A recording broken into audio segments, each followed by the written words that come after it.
ആന്ധ്രാപ്രദേശിൽ നിയമസഭാ ലോക്സഭാ തെരഞ്ഞെടുപ്പ് ഒരുമിച്ചാണ് നടക്കുന്നത്. വിവിധ നേതാക്കൾ നാമനിർദ്ദേശ പത്രിക കഴിഞ്ഞ ദിവസങ്ങളിലായി സമർപ്പിച്ചിട്ടുമുണ്ട്. ഇതിലൂടെ സ്വത്ത് വിവരങ്ങൾ പുറത്തു വന്നിരിക്കുകയാണ്. നടൻ ബാലകൃഷ്ണയുടെയും ചന്ദ്രബാബു നായിഡുവിന്റെയും അടക്കം സ്വത്ത് വിവരങ്ങളാണ് വെളിപ്പെടുത്തിയിരിക്കുന്നത്. തെലുങ്കുദേശം പാർട്ടിയുടെ നേതാവും മുൻ മുഖ്യമന്ത്രിയുമായ ചന്ദ്രബാബു നായിഡുവിന് 931 കോടിയുടെ ആസ്തിയാണുള്ളത്. വിജയനഗരം ജില്ലയിലെ നെല്ലിമർലയിൽ നിന്ന് മത്സരിക്കുന്ന ലോകം മാധവിക്ക് 894.92 കോടിയാണ് ആസ്തിയായുള്ളത്. ഇവരൊരു പ്രവാസി കൂടിയാണ്.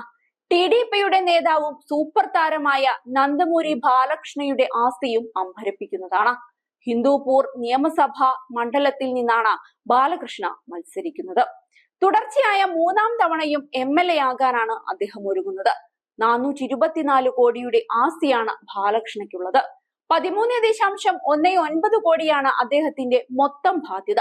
ബാലകൃഷ്ണയ്ക്കെതിരെ ക്രിമിനൽ കേസുകളൊന്നും നിലവിലില്ല. YSR കോൺഗ്രസിലെ P. രാമചന്ദ്ര റെഡ്ഡിയും കോടീശ്വരനാണ്.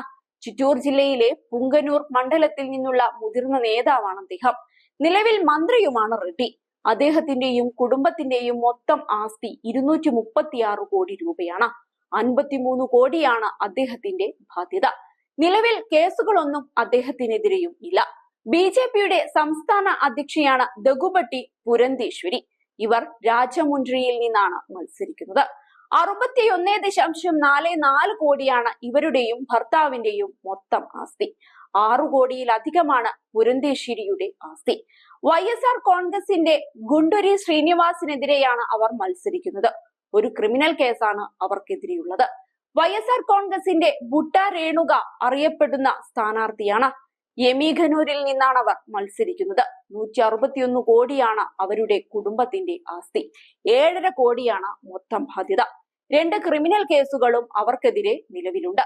കടപ്പയിൽ നിന്ന് 2 തവണ വിജയിച്ച നേതാവാണ് YS അവിനാഷ് റെഡ്ഡി. ജഗൻമോഹൻ റെഡ്ഡിയുടെ അടുത്ത ബന്ധുവാണ് അദ്ദേഹം.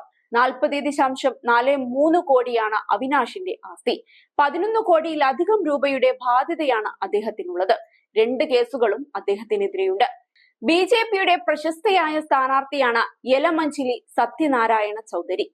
സുജന ചൗധരി എന്നാണ് അദ്ദേഹത്തെ അറിയപ്പെടുന്നത്. 22.52 കോടിയാണ് അദ്ദേഹത്തിന്റെയും കുടുംബത്തിന്റെയും ആസ്തി. 2.40 ലക്ഷമാണ് അദ്ദേഹത്തിന്റെ ബാധ്യത. നിലവിൽ 4 ക്രിമിനൽ കേസുകൾ അദ്ദേഹത്തിനെതിരെയുണ്ട്.